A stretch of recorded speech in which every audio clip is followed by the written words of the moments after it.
हर हर महादेव। साथियों, आप सभी को श्रावण मास की ढेरों शुभकामनाएं। आइए जानते हैं श्रावण मास की एक दिव्य कथा के बारे में। ब्रह्मा जी के मानस पुत्र दक्ष प्रजापति को सृष्टि बढ़ाने का काम मिला, पर धीरे धीरे समय के साथ दक्ष के मन में अहंकार आ गया। दक्ष समझने लगे कि वही सबसे बड़े हैं। दक्ष को शिव जी का सरल जीवन, उनका वैरागी स्वभाव, सादा रहन सहन और लोक मर्यादा से अलग व्यवहार दक्ष को पसंद नहीं था।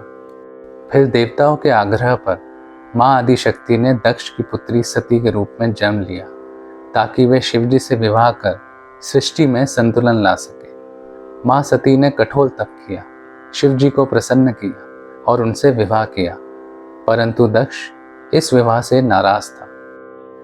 कुछ समय पश्चात दक्ष ने एक यज्ञ का आयोजन किया, जिसमें सभी देवताओं को बुलाया, परंतु शिवजी और माँ सती को नहीं। माँ सती ने वहां जाने की जिद की। तब शिवजी बोले, जहां अपमान हो वहां केवल शरीर जाता है, आत्मा नहीं। फिर भी माँ सती चली गई।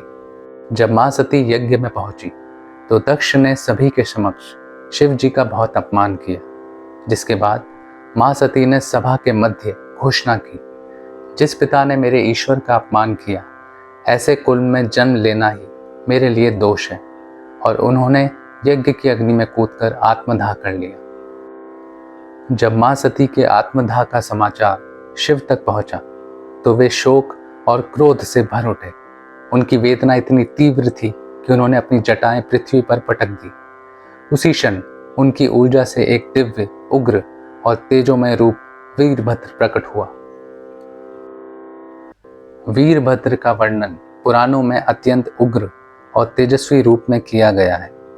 नील वर्ण, त्रिनेत्री, दाढ़ियों से अग्नि प्रज्वलित और हाथ में त्रिशूल लिए हुए।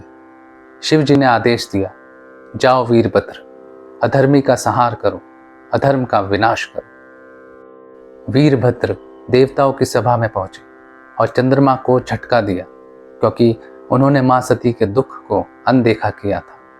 भृगु, पूषा और अन्य ऋषियों को दंडित किया, दक्ष का सिर काट दिया और यज्ञ को नष्ट कर दिया। देवता भयभीत हो उठे और उन्होंने शिव जी को शांत करने के लिए ब्रह्मा जी और विष्णु जी को भेजा। विष्णु जी और ब्रह्मा जी ने शिव जी की स्तुति की और धर्म की रक्षा हेतु उनसे प्रार्थना की। शिव जी ने तब वीरभद्र को शांत किया और दक्ष के कटे हुए सिर की जगह बकरे का सिर जोड़कर उसे पुनः जीवन दान दिया। जहां सत्य का अपमान होता है, वहां शिव जी मौन नहीं रहते।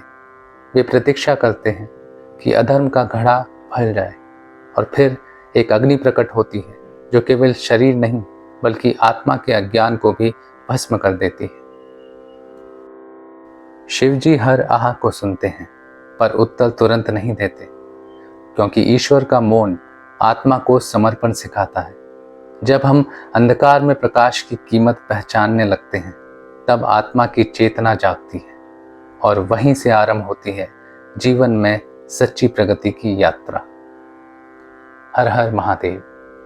उम्मीद है आपको इस कथा से कुछ ज्ञान जरूर मिला होगा। ऐसी कथाओं को सुनने के लिए हमारे चैनल को सब्सक्राइब करें। धन्यवाद।